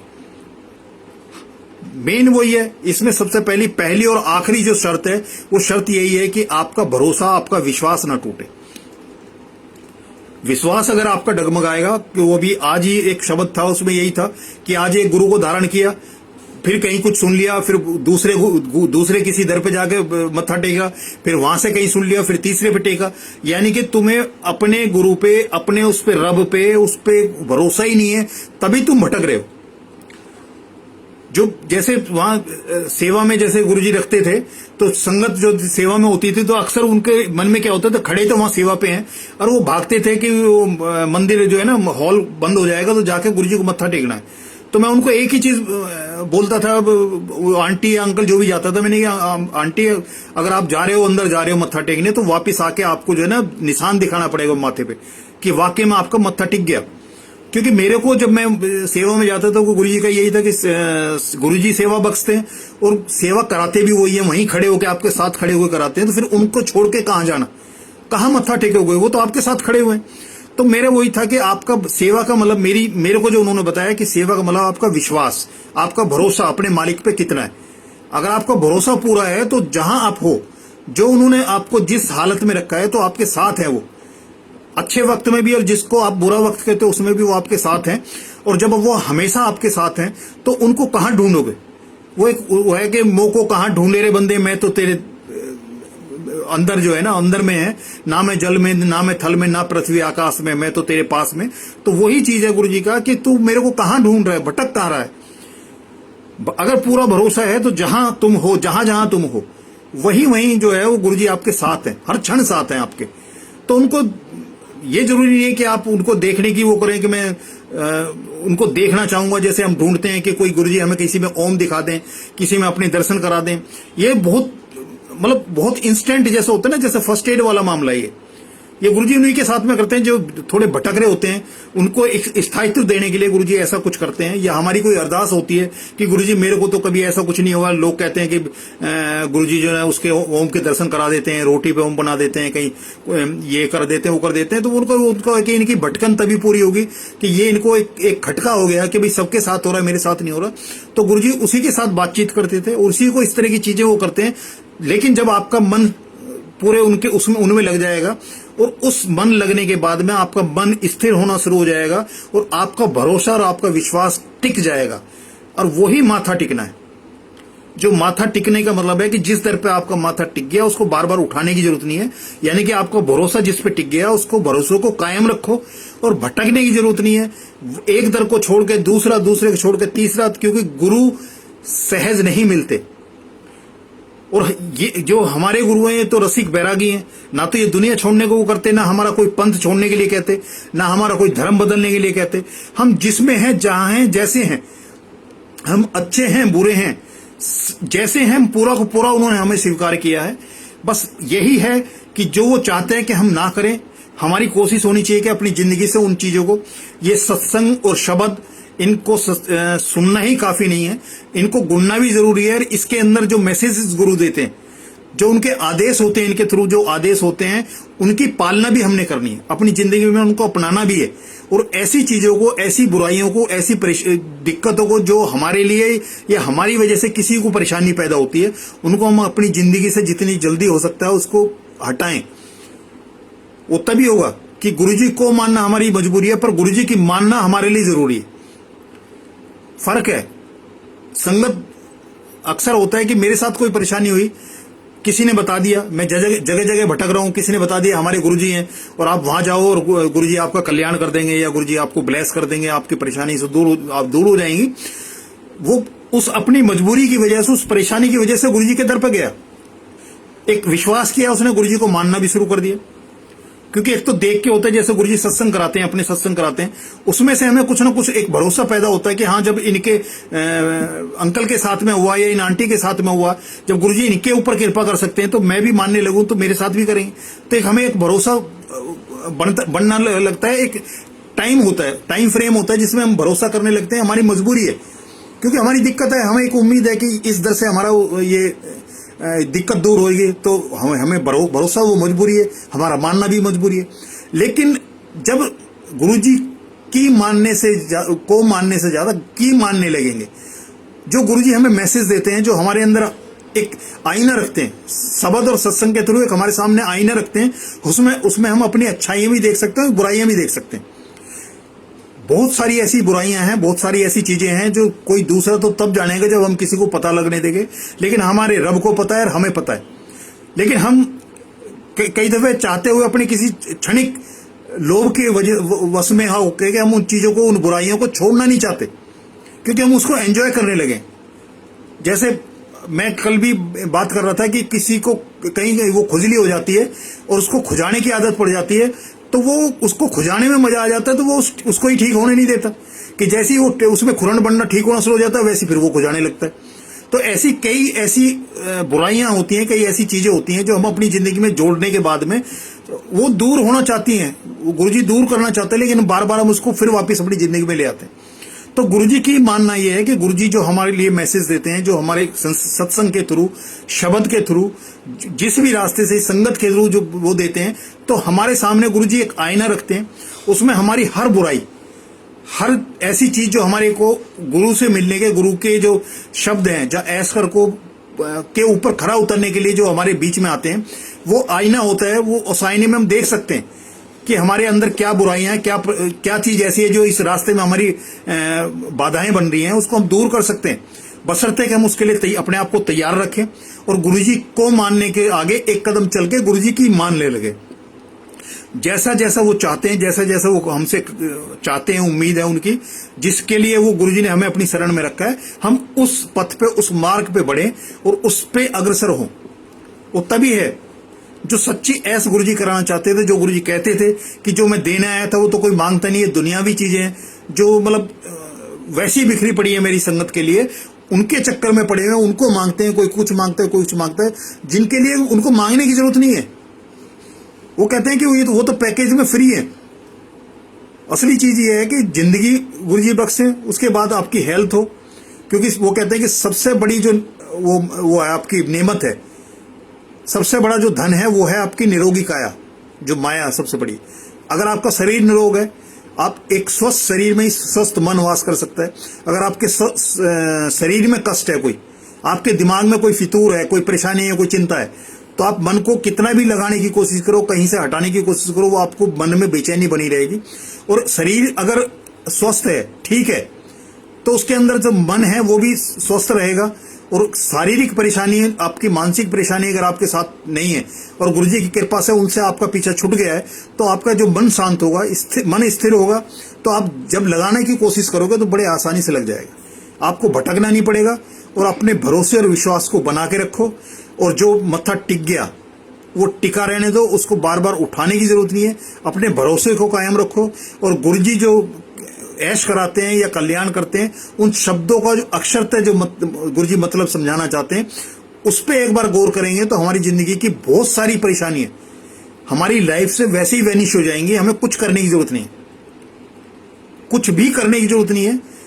ना कोई हाय तौबा करने की जरूरत है, ना कोई आडंबर करने की जरूरत है, ना कुछ दिखावा करने की जरूरत है। सच को स्वीकार करो। जो कुदरत ने हमें अपने इंडिविजुअली एक एग्जिस्टेंस दी है, वही गुरुजी अपनी हजूरी में रखते हैं। तो उसी एग्जिस्टेंस को बना के रखो। यानी कि मेरे को अगर बिलायती पैदा किया है तो मैं ढंग से बिलायती तो बन जाऊं। मतलब किसी को फॉलो करने की मैं उस जैसा बनना चाहता हूं, वो तो बाद की चीज है। जैसे दिल्ली को जो है ना पेरिस और लंदन बनाने की कोशिश करते हैं, दिल्ली को दिल्ली बना दिया जाए तो बड़ी चीज है। तो ऐसे ही मैं जिस रूप में मेरे को कुदरत ने पैदा किया, जन्म दिया है, मैं उसको तो कर लूं। क्योंकि मैं जब मेरा नाम बिलायती राम था तो छोटा था, या आज भी कई लोग हंसते हैं नाम को सुन के। कई लोग बड़े मतलब उनको लगता है, बड़ा अजीब सा लगता है उनको नाम का। तो मैं छोटा सा था तो हमारे यहाँ हर महीने जो है पूर्णमासी को सत्यनारायण की कथा हुआ करती थी। तो हमारे यहाँ जो पंडित जी आते थे, तो जब एक दिन मैं उनके पास बैठ गया, स्कूल में था, मैं छोटे स्कूल में ही था तब मैं, तो मेरे को बड़ा वो लगता था जब मेरे ऊपर हंसते थे, मेरे नाम के ऊपर हंसते थे, तो मेरे को थोड़ा सा बड़ा अजीब लगता था। और मैं फील करता था कि भाई ये नाम ऐसा नाम रख दिया, मेरा फैमिली में, परिवार में मेरे माँ बाप ने ऐसा नाम रख दिया कि जो भी सुनता है वो हंसता है मेरे ऊपर को। तो मुझे लगता था मेरे ऊपर हंसते हैं, वो नाम का था मामला। मैंने एक दिन पंडित जी वो अपना सब पूजा वगैरह करके अपना जो सामान वगैरह इकट्ठा कर रहे थे, तो मैंने पंडित जी से बोला, मैंने कि पंडित जी मेरा नाम जो है ना नाम बदल दो। कहने लगे तेरे नाम में क्या दिक्कत है? मैं कहा जी जो भी सुनता है मेरा नाम वो हंसता है। तो कहने लगा भाई ये कलयुग है, इसमें हंसने के लिए लोग बहाने ढूंढते हैं, तेरे नाम से हंसते हैं, तो तुझे क्या परेशानी? मैंने कि नहीं पंडित जी, ये जो भी सुनता है वो नाम सुन के हंसता है। कह रहा नाम तो एक इंसान से दूसरे इंसान को अलग आइडेंटिटी देने के लिए जो नाम का संबोधन मात्र है, नाम में कुछ नहीं रखा। कह रहा एक भीड़ है, अगर उस भीड़ में अगर ओए अबे या कुछ करेंगे बिना नाम के अगर बोलेंगे तो कौन मतलब किसको अटेंटिव कर रहे हैं, किसको अटेंशन दे रहे हैं हम। लेकिन नाम से ये होता है कि अगर एक नाम कोई बोलते हैं, स्पेसिफिक नाम बोलते हैं, तो एक भीड़ के अंदर अगर दो लोग हैं तो सिर्फ दो ही लोग मुखातिब होंगे। तो ये नाम तो सिर्फ एक से दूसरे की जो आइडेंटिटी है उसको बदलने के लिए। कह रहा नाम में कुछ नहीं रखा, नाम में कुछ नहीं रखा। कह रहा कि काम ऐसे कर कि कर्म ऐसे कर कि बिलायती का बनारसी हो जाए। तो तब से वो मैंने मतलब बाल बुद्धि थी, लेकिन उसकी पंडित जी की वो बात मेरे मन में आ गई। एक चीज तो ये है कि सिर्फ अगर नाम से मेरे हंस रहा है तो मुझे क्या दिक्कत। और मेरी लाइफ में सबसे बड़ा ये है कि मैं ये कहता हूं कि मेरे पेरेंट्स ने ऐसा नाम रख दिया कि मेरी सारी पहचान, मेरा सारा एड्रेस, मेरी सारी जिंदगी की वो कथा, किसी को मैं अपना वो परिचय देना चाहूं तो सिर्फ नाम ही बता देता हूं, वो सारा परिचय उसको मिल जाता है। और एक हजारों की लाखों की भीड़ में अभी कोई मेरे नाम को अगर पुकारेगा तो मैं ही अकेला पलट के देखता हूं, बाकी कोई दिखता नहीं है। और आज तक मेरे सामने आमना सामना किसी ऐसे इंसान से नहीं हुआ जो मेरा हम नाम हो, जो सामने से बोला कि मैं बिलायती राम हूं, ऐसा कोई नहीं हुआ। तो मैं उसके बाद उनकी पंडित जी की बात मैंने एक गांठ मारी कि नाम में कुछ नहीं रखा। आपके कर्म ऐसे होने चाहिए कि आपकी पहचान कर्मों से हो, नाम से ना हो। आपको कोई नाम से न पहचाने, कर्मों से पहचाने। तो वही एक छोटी सी वो उनकी एक शिक्षा थी जिसने मेरी जिंदगी का जो एक बेस था वो बना के रख दिया कि हर कुछ ऐसा करने से पहले 100 बार अंदर ये आता था कि ये जो मैं करने जा रहा हूं, इस करने से मतलब उसका प्लस और माइनस, वो बाल बुद्धि में ऐसी चीज बैठेगी कि काम को, जो अपने कर्मों को ना उसको संवारो, उसको संभालो और मेरे कर्मों से जाना जाए। और ये गुरुजी की कृपा रही, और जो विधाता है जिसने जन्म दिया उसकी ये कृपा रही कि जहां भी, चाहे समाज में रहा, चाहे अपने वर्क प्लेस पे रहा, जहां भी रहा, तो मुझे ज्यादातर काम से जाना, ना कि नाम से जाना। और ये बहुत बड़ी कृपा है कि कोई आपको काम से जाने, नाम से ना जाने, क्योंकि नाम तो एक संबोधन है। नाम बड़ा नहीं होता, आपका काम बड़ा होता है। और ज्यादा अच्छा है कि समाज में, दुनिया में आपको कोई काम से जाने। तो जो पंडित जी जो बोलते थे, तो मैं उसी का है। तो गुरुजी के यहाँ भी यही है कि हम अपने कर्मों को संवारें, नाम को नहीं। नाम सेकेंडरी है। हमारे कर्म हमें इंसान की पहचान कराते हैं कि वो अच्छा है या बुरा है। हमारे कर्मों से होता है, नाम से अच्छा बुरा नहीं होता, काम से अच्छा बुरा होता है। तो हम अपने कर्मों पे कंसंट्रेट करें, और हमारे कर्म ही हैं जो हमें एक कदम आगे बढ़ाएंगे। और कर्म भी वही है कि कर्म में भी सुकर्म, दुष्कर्म करोगे तो वही है कि जैसा फल करेगा, गीता का है कि जैसे कर्म करेगा वैसे ही फल देगा भगवान। आप कुकर्म करके सुकर्म का फल तो नहीं पा सकते। अगर सुकर्म का अच्छा फल पाना है तो उसके लिए सुकर्म करने होंगे, कुकर्म नहीं करना होगा। यानी कि अगर आपने निबोली बोई है, नीम की निबोली बोई है, तो बोले के बाद में उस पेड़ से आप आम की कल्पना करोगे तो इसका मतलब आपसे मूर्ख कोई नहीं है। अगर आपको आम खाने हैं तो आम की गुठली दबानी पड़ेगी, उसका पेड़ होगा, और पूरा सब्र रखना पड़ेगा उस पेड़ पे जब फलित होगा। कि निमोली हो सकती है वो 1-2 साल में फलना शुरू हो जाए, लेकिन आम होता है कि 10 साल में, 15 साल में भी आम खाने का मौका मिलता है। तो आपकी कर्मों की फसल है, जैसे ही फसल बोओगे वैसी ही आपको काटनी है। कर्मों की फसल कोई दूसरा नहीं काटता। जैसा हम बोएंगे वैसे ही हम काटेंगे। वही हमारी असली कमाई है कि हम अपनी कर्मों की कमाई को कितना साफ रख सकते हैं। जो पैसों की, धन दौलत, पैसा, ये सब कुछ तो दुनियावी है, लेकिन असली कमाई तो हमारी कर्मों की है और नाम की है। कलयुग में नाम ही आधार है। तो हमारा नाम का है कि हम नाम को हर वक्त, हर क्षण, हर परिस्थिति में, किसी भी हालत में हम नाम को जप सकते हैं। उसके लिए कोई स्पेसिफिक व्यवस्था की जरूरत नहीं है। जब हर क्षण उसको याद रखेंगे तो उसमें दिन भी होगा, रात भी होगी, सुबह भी होगी, शाम भी होगी, नहाना भी होगा, धोना भी होगा, खाना भी होगा, सब कुछ होगा। इस सबके साथ साथ भी नाम चल सकता है। तो उसके लिए स्पेसिफिक को टाइम रखना। जब 24 घंटे कुदरत ने दे दिए, मालिक ने हमें 24 घंटे दिए नाम जपने के लिए, तो एक स्पेसिफिक टाइम बांधने की जरूरत क्या है। यानी कि वो कहते हैं कि एक दिन, मतलब सुबह अरदास कर ली, 1 घंटे अरदास कर ली, फिर दिन में अपने कुकर्म किए, फिर शाम को अरदास कर ली। तो ये मतलब उसका बनिए का हिसाब तो नहीं है कि भाई सुबह दूध आया उसकी शाम की पेमेंट कर दी, शाम को दूध आया सुबह पेमेंट कर दी। तो ये तो ऐसा है नहीं। तो उसकी तो ये कमाई तो ऐसी है कि जितनी कर सकते हो। कि हमें ये नहीं पता कि अगला मौत हमारे दरवाजे पे हमेशा खड़ी होती है, और जैसी आखिरी सांस हमारा पूरा होता है वैसे लेके चल देते।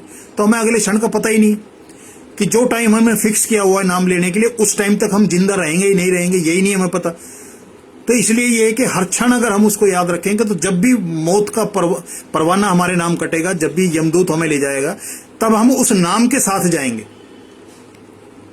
और यही सारी पूजा पाठ का, सारे उसका एक ही मर्म है कि इतना रट्टा होता है कि इसका पूजा पाठ का इतना रट्टा होता है कि हर क्षण हमारे उसमें नाम चलना शुरू हो जाए। हमारा ध्यान कुछ भी करते हो उसकी तरफ लगा रहा है कि जब भी, जिस वक्त भी, जिस वेले भी हमारे मौत के यमदूत जो है ना हमें लेना है, उस टाइम हमारे मन में, हमारे दिमाग में, हमारे मस्तिष्क में वो नाम चल रहा होगा, उसका ध्यान होगा हमें। और क्योंकि वो क्षण हमें नहीं पता कब आएगा, तो इसलिए हर क्षण के लिए, मौत के लिए तैयार रहना चाहिए। वो कहते हैं कि मौत को हमेशा याद रखना चाहिए। तो हमेशा याद रखना है तो मौत और उसके नाम को भी हमेशा याद रखोगे। कि मेरा वो मानना है कि मौत और नाम भी एक ही है। जब मौत को आप हर क्षण याद रख सकते हो, तो नाम को उससे पहले रखो, तो तभी वो होगा कि उसके लिए आप अपने आप को हमेशा तैयार रखो। जब भी मालिक ले जाना चाहे तभी वो ले जाए। हमें ये सोचना ना पड़े कि वो वक्त जो हमने मुकर्रर किया था नाम लेने के लिए, वो आया नहीं और हमारा चला चली का मेला शुरू हो गया। मतलब हमारे चलने का टाइम हो गया और वो टाइम जो हमने अमृत वेला रखा हुआ है या संध्या रखी हुई है वो रखी है, वहां तक हम पहुंच ही नहीं पाए, क्योंकि वहां तक हमारी जिंदगी नहीं थी। और जहां तक हमारे पास जिंदगी थी तब हमने नाम का सिमरन नहीं किया, क्योंकि हम तो उस वक्त की इंतजार करें जब वो हमने तय कर रखे कि इस टाइम पे, स्पेसिफिक टाइम पे जाके हम नाम का सिमरन करेंगे। लेकिन वो तो हर क्षण करने की चीज है। और गुरुजी ने ऐसी कोई बंधन, ऐसी कोई वो नहीं कर रखी, ऐसी कोई पूजा पद्धति, ऐसा कुछ नहीं बना रखा कि आपको धूप बत्ती की जरूरत पड़ेगी, आपकी ज्योत बत्ती की जरूरत पड़ेगी, आपको फूल माला की जरूरत पड़ेगी, आपको प्रसाद की जरूरत पड़ेगी, आपके हाथ में पैसा होगा, आपके हाथ में बड़ा दरबार होगा। ये ऐसे किसी भी चीज की जरूरत नहीं। वो हमारे अंदर है, हमारे मन मंदिर में है, मन के अंदर जो मंदिर है वो है, उसमें है, उसमें विराजमान है। तो फिर उसको बाहर ये जो सब कुछ है दुनिया तो देख सकती है, लेकिन हमें देखने के लिए अपने अंदर जाना पड़ेगा। तो उनके नाम के साथ हम हमेशा उनके नाम को रखें। पता नहीं कब मौत की आवाज आ जाए, कब वो हमें ले जाने लगे। जब वो ले जाए तो हमारी जो मन मस्तिष्क में हमारी जीवा पे उसका नाम हो। और इसी के साथ मैं आज का सत्संग जो है ना, इसको अपनी वाणी को विराम देता हूं। आगे जब गुरुजी कभी ऐसा आदेश करेंगे तो आपके सामने रूबरू होऊंगा और गुरुजी के सत्संग या गुरुजी जो संगत को बताना चाहें, समझाना चाहें, या उनके मैसेज कोई हैं, कुछ भी हैं, वो आप तक कन्वे होंगे। और ये उन्हीं की माया है, उन्हीं की कृपा है कि वो जैसा चाहते हैं वैसा होता है। हमारी चाहत कोई मायने नहीं रखती। और सरेंडर का मतलब भी यही है कि उनके गोद में एक अबोध बच्चे की तरह बैठ जाओ। जैसा वो चाहें, जहां वो चाहें, जिस तरह वो चाहें खिलाएं, जिस तरह चाहें उछालें, जो भी चाहें सब कुछ उन पे सौंप दिया। अब अपने हाथ में कुछ नहीं है। जय गुरु जी।